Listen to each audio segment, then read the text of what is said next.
Everyone, welcome back to our channel. Hope எல்லோரும் happy and ஹெல்த்தியாக இருப்பீங்கன்னு. இந்த விலாக் சாட்டர்டே எடுத்தது தான்.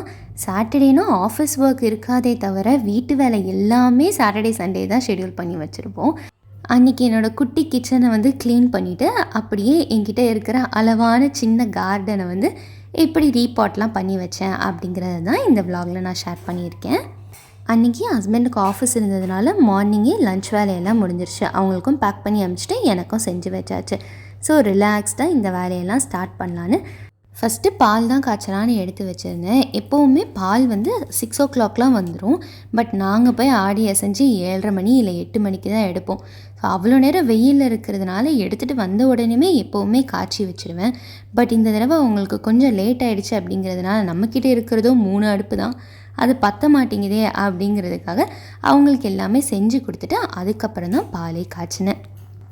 நார்மலாக நம்ம கவரில் வாங்குகிற பாலெல்லாம் வந்து கூலர் சைடில் வச்சாலே வந்து ஒரு நாள் கிட்ட நல்லா தான் இருக்கும். அப்படி தான் நான் வச்சும் யூஸ் பண்ணியிருக்கேன். ஸோ அதே ஞாபகத்தில் இந்த பாட்டில் பாலை என்ன பண்ணிவிட்டேன், கூலர் சைடே வச்சுட்டேன். ஒரு ஆஃப்டர்நூன் போல் பால் காய்ச்சிறப்பவே பால் வந்து திரிஞ்சிருச்சு. ஸோ அப்போதுலேருந்து தான் தெரிஞ்சது இந்த பாலை வந்து ஃப்ரீசரில் வச்சிடணும், அப்படி இல்லையா வந்து உடனே காய்ச்சி வச்சிடணும்.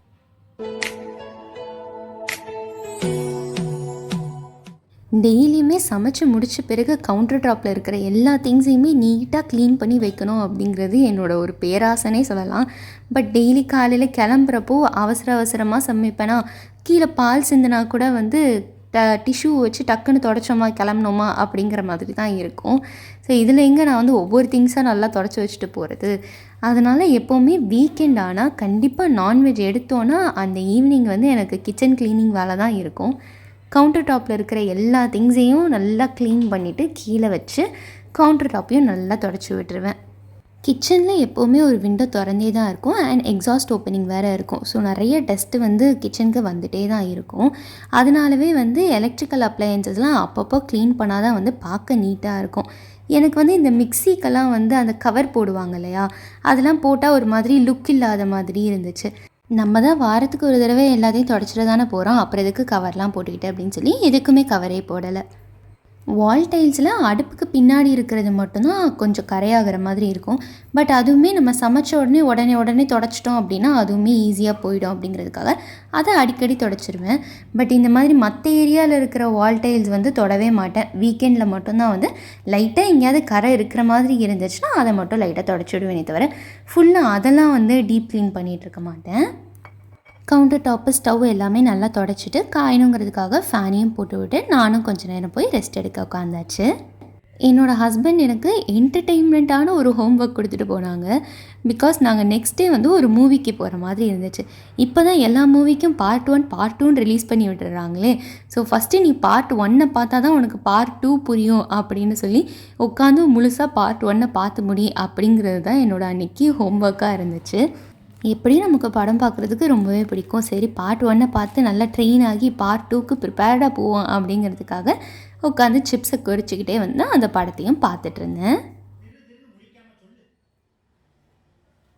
யூஸ்வலாகவே ரீபாட் பண்ணுறதுக்கு ஈவினிங் டைம் தான் நல்லாயிருக்கும் அப்படின்னு சொல்லுவாங்க. பிகாஸ் டெம்பரேச்சர் வந்து காலையிலலாம் ரொம்ப சூடாக இருக்கும். ஸோ பிளான்ஸ் வந்து ரீபாட் பண்ணோன்னே அடாப்ட் பண்ணுறதுக்கு கஷ்டமாக இருக்கும் அப்படிங்கிறதுனால ஈவினிங் ரீபாட்டிங் தான் பெஸ்ட்டு அப்படிங்கிற மாதிரி நானும் படிச்சிருக்கேன். அதனால ஒரு 4 o'clock போல் வந்து இந்த வேலையில் ஆரம்பித்தாச்சு. வீட்லேயே ஒரு கார்டன் மாதிரி வச்சுருக்கணும், நல்லா காய்கறி செடியெல்லாம் வளர்க்கணும் அப்படிங்கிறது வந்து எனக்கு ரொம்ப பிடிக்கும். பட் நம்மளும் அப்பார்ட்மெண்ட்டில் இருக்கிறதோ ஒரு குட்டி பால்கனி, இதில் என்ன முடியுமோ அதானே வளர்க்க முடியும். நானுமே தக்காளி செடியெல்லாம் ட்ரை பண்ணேன், நல்லா வளர்ந்துச்சு. பட் காய் தான் வைக்கவே இல்லை. பச்சை மிளகாவுமே ட்ரை பண்ணேன். பட் அது என்னமோ 2 பச்சை மிளகா தான் வந்துச்சு. அதுக்கப்புறம் எல்லாமே வாடி போச்சு. சரி இதுக்கு எதுக்கு வம்பு, நம்ம வந்து வாங்கி வேறு அதை சாகடிக்கிற மாதிரி இருக்கே அப்படிங்கிறதுக்காக இன்டோர் பிளான்ஸ் தான் நல்லா வளர்கிற மாதிரி இருந்துச்சு. ஸோ அது மட்டும் செலக்டடாக வந்து வாங்கி வச்சுருந்தேன். பட் அதுலேயுமே ஒரு 4-5 பிளான்ட் வந்து தாங்கலை. இப்போ பார்த்தா நிறைய பாட்ஸ் வந்து எம்டியாக தான் இருக்குது பால்கனியில். அதை பார்க்கவே ரொம்ப கஷ்டமாக இருந்துச்சு. எனக்கு தெரிஞ்சு நான் வாங்கினது வந்து ஒரு 2 years ஆன பிளான்ட் வந்து என்னென்னா மணி பிளான்ட்டும் ஸ்பைடர் பிளான்ட்டும் தான். ஸ்டார்ட் பண்ணது நான் இந்த 2 பிளான்ட் தான் வாங்கி வளர்க்கலான்னு ஆரம்பித்தேன். ரெண்டுமே இப்போ வரைக்குமே நல்லா இருக்குது, வளர்ந்துட்டு தான் இருக்குது. மணி பிளான்ட் வந்து நடுவில் கொஞ்சம் வந்து க்ரோத் கம்மியாக இருந்த மாதிரி இருந்துச்சு. ஸோ அந்த டைம் மட்டும் வேறு பாட்டில் மாற்றிட்டு கொஞ்சம் மண்ணெல்லாம் வந்து வேறு மாதிரி போட்டு வச்சுருந்தேன். இப்போ வந்து கரெக்டாக வளர்ந்துட்டுருக்கு. முக்கியமாக ரீபாட் பண்ணணும்னு நினச்சதே இந்த மணி பிளான்ட்டுக்காக தான். பிகாஸ் நிறைய வளர்ந்துட்டே இருந்துச்சா, ஸோ அதை ட்ரிம் பண்ணி விட்டால் தான் மறுபடியும் க்ரோத் நல்லாயிருக்கும் அப்படிங்கிறதுக்காக கிச்சன் க்ளீன் பண்ண கவுண்டர் டாப்பில் கொண்டு வந்து பேப்பர் எல்லாம் விரித்து எல்லா பிளான்ட்டையும் கொண்டு வந்து கவுண்டர் டாப் மேலே அடுக்கியாச்சு. வெளியே பால்கனிலே உட்காந்து இந்த வேலையை பார்க்கலாம். பட் அங்கே வந்து க்ளீனிங் வந்து ரொம்ப கஷ்டமாக இருக்கும். பிகாஸ் மேலே வந்து ஒரு கிளாஸ் ஷீட் மாதிரி தான் போட்டிருப்பேன். க்ளீன் பண்ணி தண்ணி ஊற்றி விடுறதுக்குமே வசதியாக இருக்காது. அண்ட் இதுக்கு மேலே கொசுவும் நிறையா வந்துடும், அங்கே உட்காரவே முடியாது. அதனால் எல்லா பிளான்ட்டையும் உள்ளே கொண்டு வந்தே மாற்றி வச்சுருவோம் அப்படிங்கிறதுக்காக எடுத்துகிட்டு வந்தாச்சு.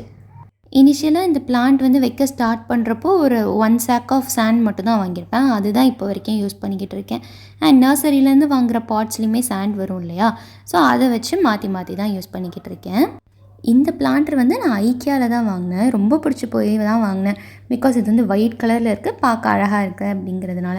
பட் இதில் வந்து நான் இது வரைக்கும் 2 பிளான்ட் வச்சுருக்கேன். பட் அந்த 2 பிளான்ட்டுமே சரியாக வளர மாட்டேன்ருச்சு. இந்த பிளான்டரில் ஹோல்ஸ் வேறு இல்லை. ஒரு வேளை அதனால வளரலையானும் தெரியல. இந்த தடவை எனக்கு இந்த மணி பிளான்ட்டை வைக்கிறதுக்குமே ரொம்ப யோசனையாக தான் இருந்துச்சு. ஒரு வேளை வச்சு வளராமல் போயிடுச்சுன்னா பிளான்ட் செத்து போயிடுமே அப்படின்னு. சரி கொஞ்சமாக தண்ணி தெளித்து பார்ப்போம் என்ன தான் ஆகுதுன்ட்டு. அப்படி இல்லைன்னா நெக்ஸ்ட் டைம் வந்து ஓட்டை போட்டு வச்சுக்குவோம் அப்படின்னு சொல்லி இந்த தடவை ஹோல்ஸ் எதுவுமே போடாமல் அப்படியே தான் பிளான்ட்டோட கட்டிங்ஸ் எல்லாம் வந்து பிளான்ட் பண்ணி வச்சுருக்கேன். சீரியஸாகவே நான் வாங்குறப்போ எனக்கு இந்த ஸ்னேக் பிளான்ட் வந்து இவ்வளோ நல்லா வளரும்னு தெரியாது. பிகாஸ் நான் வந்து ஸ்டார்ட் பண்ணுறப்போ இந்த ஸ்னேக் பிளான்ட் வாங்கவே இல்லை. இப்போ தான் ரீசெண்டாக போகிறப்போ வந்து இந்த பிளான்ட் ஒன்று வச்சு பார்ப்போம் அப்படிங்கிறதுக்காக ட்ரையலுக்கு தான் இது ஒன்று வாங்கிட்டு வந்திருந்தேன்.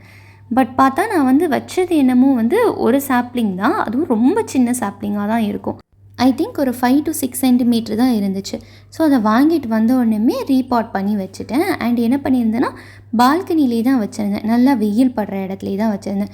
இது வந்து வெயில் இல்லைனா கூட நல்லா தான் வளரும். பட் நான் வந்து கொஞ்ச நாள் வெயிலே இருக்கட்டும் அப்படிங்கிறதுக்காக வெளியவே வச்சுருந்தேன். பார்த்தா வந்து அழகாக அதோடய பேபி பிளான்ஸ் வந்து 2 வந்து இருந்துச்சு. செம க்யூட்டாக இருந்துச்சு. அண்ட் இது இவ்வளோ சீக்கிரம் வளரும்னு எனக்கு நிஜமாகவே தெரியாது. தெரிஞ்சிருந்தால் முன்னாடியே ஒன்று வாங்கி வச்சுருந்துருப்பேன். இந்த தடவை வந்து நிறைய வளர்ந்துருந்துருக்கும். அப்போ நான் வச்சுருந்த பாட்டில் வந்து இதுக்கு மேலே அதுக்கு வளர்கிறதுக்கு வந்து இடம் இல்லை. அதனால் ரீபாட் பண்ணி வச்சா தான் வந்து இன்னும் கொஞ்சம் வளர்ச்சி நல்லாயிருக்கும் அப்படிங்கிறதுக்காக அதை 2 பிளான்டரில் மாற்றி வச்சாச்சு. ஒன்று வந்து மீஷோலேருந்து தான் ஆர்டர் பண்ணேன். அந்த ஸ்ட்ரிப்ஸாக இருக்குது இல்லையா, அது வந்து மீஷோலேருந்து ஆர்டர் பண்ணேன். அண்ட் இந்த ப்ளூ கலர் சிராமிக் பிளான்டர் வந்து லாஸ்ட் டைமே நான் சொல்லியிருந்திருப்பேன், ஆஃப்லைன் ஷாப்பில் தான் அது வாங்கினேன். இன்னுமுமே நான் வாங்கிட்டு வந்த பிளான்டர்ஸில் நிறையா வந்து எம்டியாக தான் இருக்குது.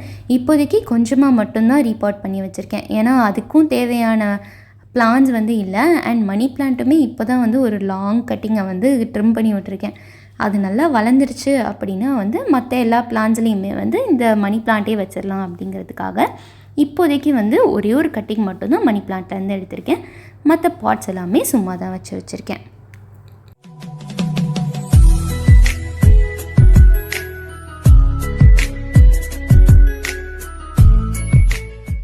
It's next day Sunday morning. So அன்றைக்கி காலையிலே ரெடி ஆகியாச்சு.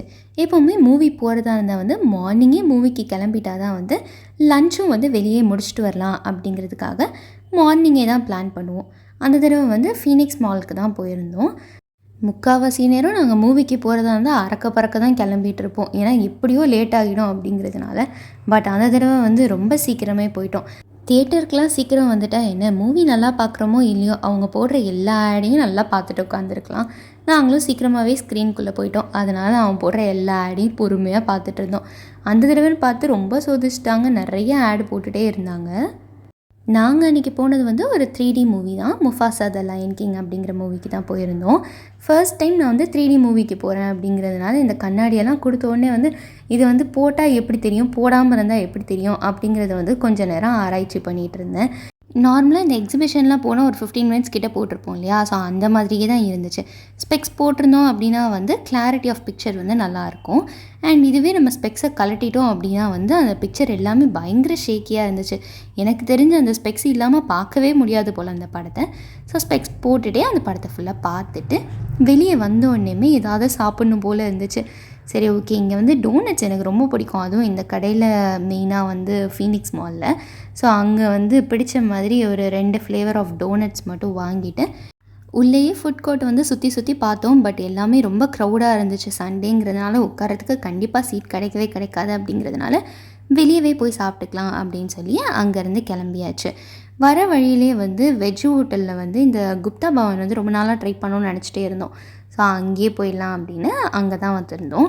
இங்கே நாங்கள் வந்ததுக்கு மேஜர் ரீசனே நார்த் இந்தியன் டிஷ்ஷஸ் எல்லாம் கொஞ்சம் நல்லாயிருக்கும், ட்ரை பண்ணலாம் அப்படின்னு தான். பட் நாங்கள் வந்த டைம் பார்த்தா அரௌண்ட் ஒரு 3:00 இருக்கும். அங்கேருந்து சர்வர் வந்து ரொம்ப புஷ் பண்ணார், சீக்கிரமாக ஆர்டர் பண்ணுங்கள், மாஸ்டர் கிளம்பிடுவார் அப்படின்னு சொல்லி. ஸோ நாங்கள் அங்கே இருக்கிற மெனு கார்டில் என்ன இருக்குன்னு கூட ஃபுல்லாக பார்க்கல. நார்மலாக தெரிஞ்ச நான் அண்ட் பன்னீர் பட்டர் மசாலாவே சொல்லிவிட்டு கூட வந்து சாட் ஐட்டம் மட்டும்தான் சொல்லியிருந்தோம். எனக்கு முன்னாடியிலேருந்தே இந்த நான் வந்து அவ்வளோவா பிடிக்காது. பட் இந்த பன்னீர் பட்டர் மசாலா கூட வச்சு சாப்பிட்றதுக்கு வந்து நான் தான் நல்லாயிருக்கும் அப்படிங்கிறதுக்காக மட்டும்தான், பன்னீர் பட்டர் மசாலா கிரேவிங்ஸ் இருந்தால் மட்டும்தான் நானே வாங்குவேன். ஏன்னா வந்து வாங்கின 2 பீஸில் அரை பீஸ் தான் நான் சாப்பிடுவேன். ரொம்ப சியூவியாக இருக்கும் அண்ட் ஃபுல் ஆஃப் மைதா அப்படிங்கிறதுனால அவ்வளோவா அதை நான் ஆர்டரே பண்ண மாட்டேன். ரெஸ்டாரண்ட் வந்து ஃபர்ஸ்ட் ஃப்ளோரில் இருக்கும். கிரவுண்ட் ஃப்ளோரில் வந்து ஸ்வீட் ஸ்டால் அண்ட் சேவரேட்ஸ் எல்லாம் வச்சுருப்பாங்க. அங்கே கிரவுண்ட் ஃப்ளோர்லேயே வந்து சாட் ஐட்டம் கூட ப்ரொவைட் பண்ணுவாங்க. இங்கே வந்து ஸ்வீட்ஸ் வந்து ரொம்ப நல்லாயிருக்கும். வைட் ரேஞ்ச் இருக்குன்ற மாதிரி சொல்ல முடியாது, பட் இருக்கிறது எல்லாமே நல்லாயிருக்கும். எங்களோட ஆல் டைம் ஃபேவரட் ரசமலாய் இருந்துச்சு. ஸோ அது வாங்கிட்டேன். அண்ட் ரசகுல்லாவுமே இங்கே நல்லா ஃப்ரெஷ்ஷாக இருக்கும். ஸோ அதுவுமே வாங்கிட்டு வேறு ஏதாவது ஃபேவரட்ஸ் இருக்காங்கிற மாதிரி செக் பண்ணிகிட்டு இருந்தோம். அந்த டைமில் இந்த மாதிரி கிஃப்ட் ஹேம்பர் மாதிரிலாம் போட்டிருந்தாங்க. பட் காஸ்ட் வந்து கொஞ்சம் எக்ஸ்பென்சிவாக இந்த மாதிரி இருந்துச்சு. அண்ட் அதில் இருக்கிற எல்லாமுமே நாங்கள் சாப்பிடவும் மாட்டோம். அதனால் அது தனியாக லூஸில் வாங்கிக்கலாம் அப்படின்னு சொல்லி கொஞ்சம் முறுக்கு அண்ட் இந்த கேஷ்யூ வந்து பெப்பரில் ஃப்ரை பண்ணதெல்லாம் வந்து என்னோடய ஹஸ்பண்டுக்கு ரொம்ப பிடிக்கும். ஸோ அதுவுமே வாங்கிட்டு அங்கேருந்து கிளம்பியாச்சு. ஸோ இதோட நான் இந்த விலாகை முடிச்சுக்கிறேன். ஹோப் உங்கள் எல்லாருக்கும் இந்த விலாக் பிடிச்சிருக்குன்னு. நெக்ஸ்ட்டு ஒரு இன்ட்ரெஸ்டிங்கான விலாகில் உங்கள் எல்லாரையும் மீட் பண்ணுறேன். Until then, bye-bye, take care and thanks for watching.